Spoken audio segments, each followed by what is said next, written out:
يلا يلا. صبر صبر سيارة خلاص. جبت خشبة يا حتى متر كده او متر ونص.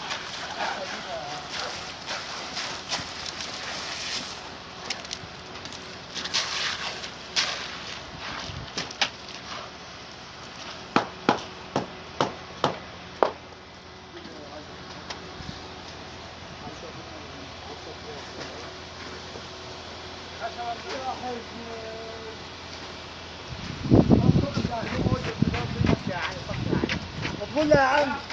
لا اصبر حيبوظ الطريق. متر ونص. بس يا عم اسكت. بعمل ايه؟ بس يا عم العلم.